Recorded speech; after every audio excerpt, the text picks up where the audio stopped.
สวัสดีพี่น้องมื้อนี้ก็มีหมากทุเรียนเนาะนี่มาสิปอกหมากทุเรียนกินเพราะว่าเก็บหมากทุเรียนนี่พุ่นเห็นมันหล่น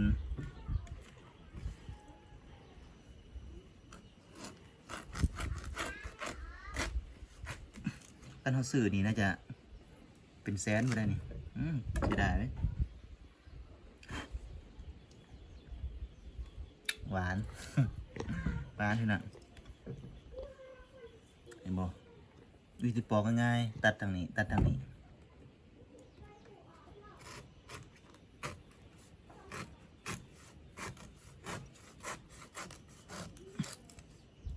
สีเนาะเดี๋ยวก็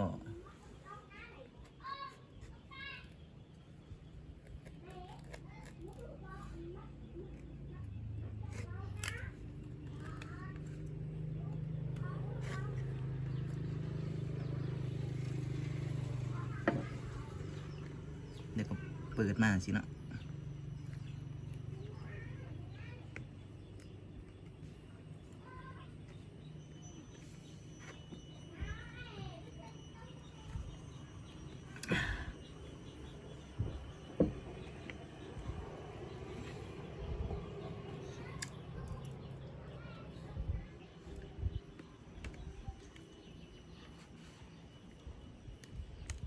ผู้แข็งแต่ว่า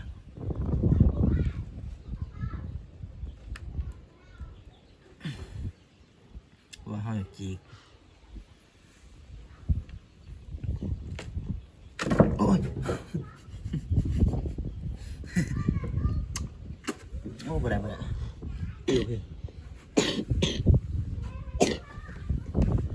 ดูว่าสิเอามีดเฮ็ดก็ได้นะเดี๋ยวย้อนอยากใส่มีดนี่แหละอยากใส่แบบให้มัน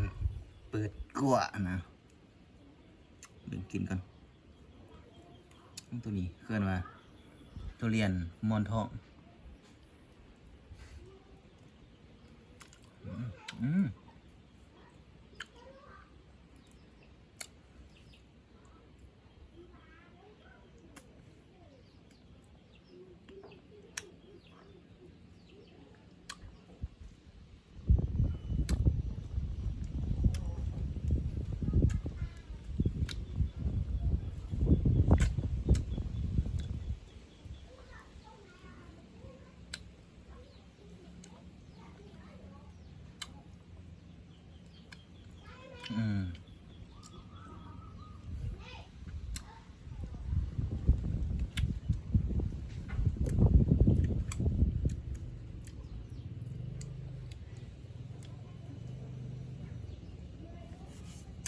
เบิ่ง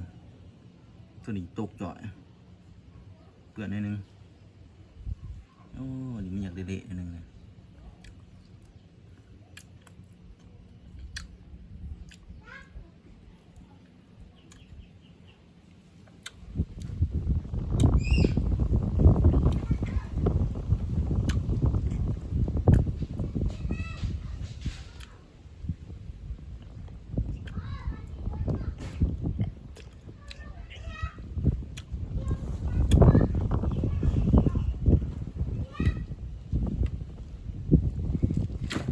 ช่วยเห็นบ่พี่น้องเปิดมานี่เนาะ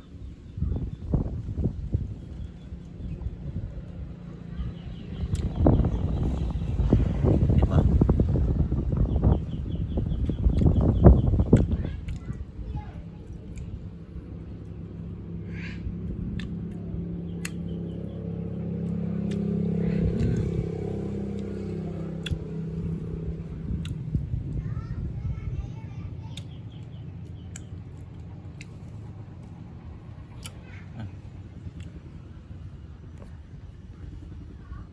นี่เนาะ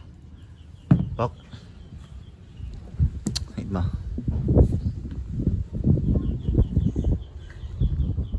มะเขือร้อนป๊อกคักนะมะเขือร้อนก็ต้องปอก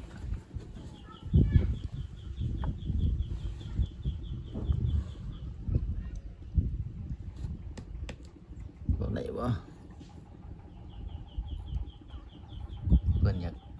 ใส่มือเนาะไม่อยากใส่มีด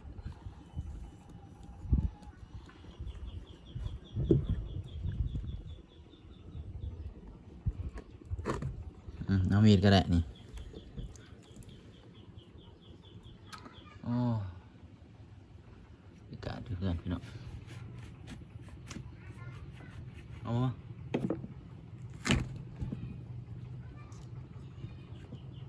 ต่อ